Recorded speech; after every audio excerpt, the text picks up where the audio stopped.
before moving to next speaker, I must mention that Professor Gianvito Lanzollanun was planned actually to come to Azerbaijan. Unfortunately, due to high level of new infection in the UK, government put some restrictions and he couldn't be able to visit Azerbaijan. But I would like to give stage to him. He also gonna make a very extensive presentation to us. Mr. Professor Gianvito Lanzollanun, please join us here.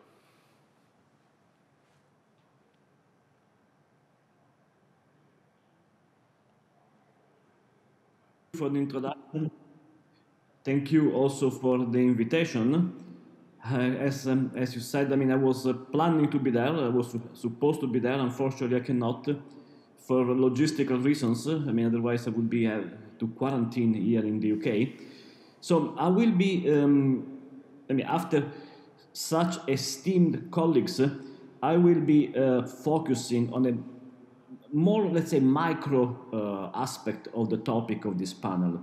So I will be focusing specifically on the relationship between global digital trends and local factors. And what I will be saying today is I will basically try to discuss this point with you. So digitalization is a common theme. Everyone has been saying before me that digitalization is happening. Good, bad, we don't know yet. But one thing that is often associated to digitalization is that digitalization might make the world flat. So give opportunities to everyone. Now, two things that come often with the concept of digitalization is all companies in the digital world will have a chance to do business in digital marketplaces.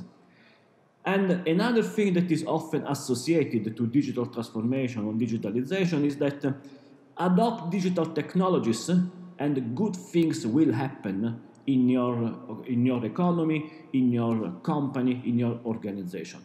Now, what I will be challenging today is this prevailing view that digital transformation gives a chance to all companies and that just adopting digital technology is a kind of enabler of better and more fruitful futures. What I will be saying today is that in the digital world, local institutions matter, and perhaps matter even more than in the pre-digital world. And what I will be using to make this point in a specific way is two studies that I have done. So I have studied as a professor, I mean as an academic, and also advisor to governments and companies. So I have been studying digital marketplaces, okay? And digital marketplaces, and I have been grappling with the question, which companies get contacted in digital marketplaces? I mean, this is, just before me, they were discussing about this beautiful, well, potentially beautiful world where people are mobile, they can move, and then so we can do business using digital technology. So the first thing that I want to discuss with you is, but is it true, or to what extent is it really true that companies in digital, that do business in digital marketplaces have a chance to do business with across the world, within the country and across the world? So the question is, so I am a seller in Azerbaijan, I am a seller in Baku. Can I find buyers just joining a digital marketplace? And but for the sheer fact that I am on this marketplace, I will find a buyer.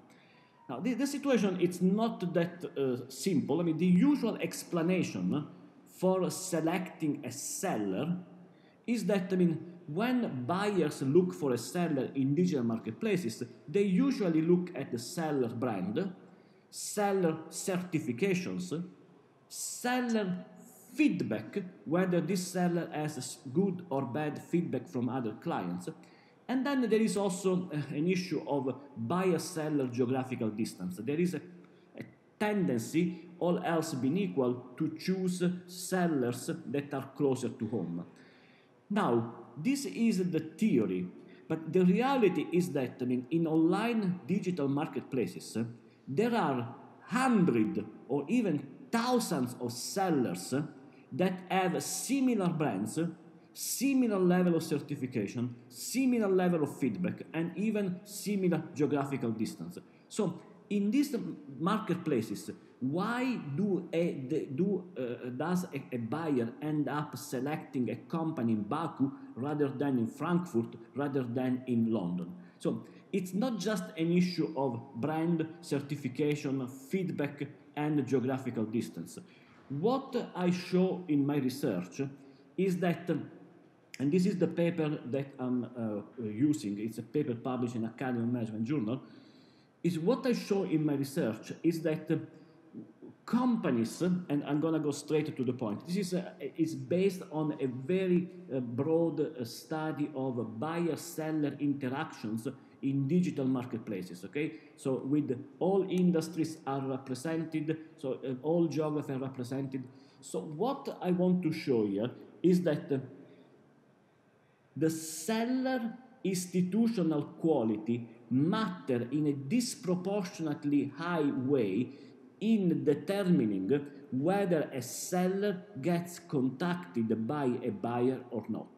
So I started this presentation by saying that digital on paper gives everyone a chance. What actually we are increasingly learning, and this research contributes to this learning, is that institutional quality of the seller matter in a disproportionately high way. All these fancy star or asterisks basically means that it is incredibly important where the seller is located and what is the perceived institutional quality of the seller that a buyer wants to do business with. It's even more important, and I want to add that if a seller sees himself or herself in a higher position institutionally vis-a-vis if a buyer sees himself or herself vis-a-vis a higher institutional environment vis-a-vis the seller, they even ask for more institutional quality. I'm basically saying here that despite what we might think that digital marketplaces level up everything, what this research shows and what increasingly research shows is that the seller that they wants to do business must be in environments that are perceived as having high institutional quality, because otherwise buyers don't even contact you. And so who are the winners? Who are the winners in the digital marketplaces? The winners are, perhaps not surprisingly, companies that are in regions that are perceived as having high judicial efficiency and high predictability and dependability in contract enforcement, and companies, sellers that are in regions with very low level of corruption and organized crime. Let me give you an example from my home country, which I'm a professor at London at the Base Business School, previously at London Business School, but now my home country is Italy. So this basically means that a company in the region of in Milan, okay, in the north, which is perceived to be to have a very high institutional quality, so much more efficient tribunals, much more dependable contract enforcement, much lower corruption. This company in Milan, all else being equal, has a much higher likelihood to be contacted than a company in the south where this assumption don't hold true. Now, this is something that perhaps it's not always so easily, understood in its implication, because what this basically means is that digital, in the end, will be amplifying already the existing baseline behaviors of buyers and sellers. It's not leveling at all. It's actually even worse. If you are in a disadvantaged region, you risk to be disadvantaged even more. So this is a call for policymakers to make sure that, at least the institutional quality comes back to at the forehand of the agenda, because otherwise the companies that are in that region will not even be able to play the game in the digital world. So that's the first thing that I wanted to say. Digital doesn't level up. Digital institutions matter, specifically these institutions matter, perhaps matter even more. So if Azerbaijan or any other country wants to create a level playing field for companies, they should be looking at this specific dimension of institutions. Another thing that it comes often with the digitalization and digital transformation is that, okay, adopt digital technologies, join ecosystem, change your business model, and things will happen. You will become a better bank. You will become more efficient. More customers will come to you. Now, I don't want to oversimplify, but what basically my research shows is that this is another oversimplification. So for policymaker, a businessman in the audience, digital technology adoption is just the beginning. But what, for example, I show, and there is increasing evidence, is that I'm going to just spend a few seconds on this graph, which might look like esoteric, but basically what it says is that on the horizontal axis, there is the time from digital technology adoption to use of that technology. The duration is in weeks. And on the vertical axis, there is the likelihood that the people in the company use that technology, okay? You can see very quickly that many technologies basically never get used. So the likelihood of using digital technology by a sample of users in your company is already relatively low, but it drops to negligible after a few weeks. So this is just to give an intuition that adopting many governments push for technology adoption. But actually the problem is not that much adoption, it's actually the use of that technology to really change the business model and become more efficient, more innovative, or whatever is the strategic case for adopting digital technology. So the point that I will be making today is that policymaker, a businessman, should not necessarily focus on adoption. Adoption is a precondition, but they need to focus on use. And what drives use?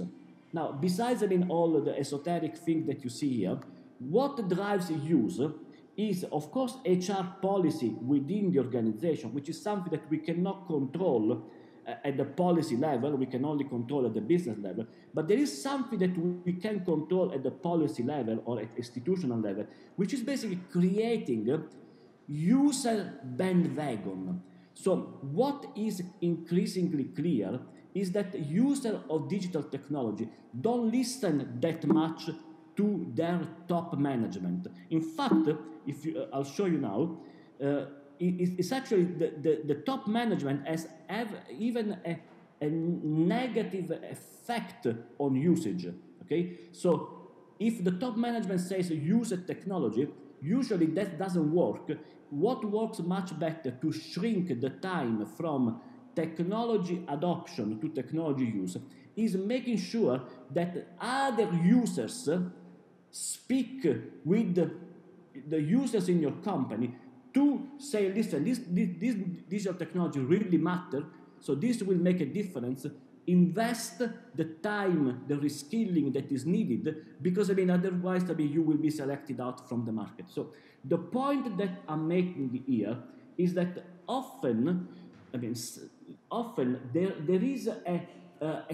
if you want, an equation or an intuition that to enable the digital transformation, to enable the digital revolution, the fourth industrial revolution, there are plenty of concepts that are related, even if not exactly the same.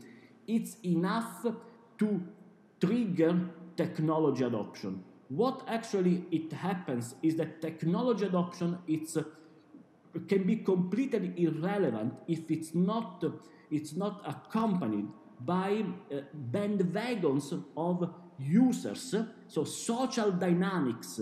What I'm claiming here is that you need not only to create the condition for adopting the technology, but also influence the society, social dynamics, because users of the technology influence other users by location, by industry, by type of company, and they impact the use of the technology even more than the top management teams. Users don't trust top management teams as much as they trust other users. So the 2 points that I have been making today is that we started with economy 2.0, or everything will change. Perhaps we are back to square one. The point that I wanted to make is that digitalization is a global phenomenon. We can like it or not. I mean, that's not for me to discuss. But one thing that I wanted to say today is that to embrace digitalization and give companies a chance in Azerbaijan, like in the UK, like in Russia, or anywhere else in the world, institutional quality, so corruption, judicial system, so very old economic constructs matter perhaps even more than in the past, because otherwise buyers don't even look at you, and so you are systematically selected out from global trade and global business. And social dynamics are the ones that we should also pay attention to if we want to really drive change, digital transformation in companies in Azerbaijan or everywhere else. It's not enough to foster adoption. It's not enough to have, if you allow me, forum where top managers and top executives and policymakers speak to one another. They learn about the need for adopting. It's actually perhaps more painful, but perhaps as effective in driving the change in the economy, creating social bandwagons. So we need to enable not necessarily only adoption, but also the usage. And this has let's say, some policy implications which are very clear, because, I mean, usage then, of course, it's by location, by industry, and also by firm side. So these were the 2 points that I wanted to make today.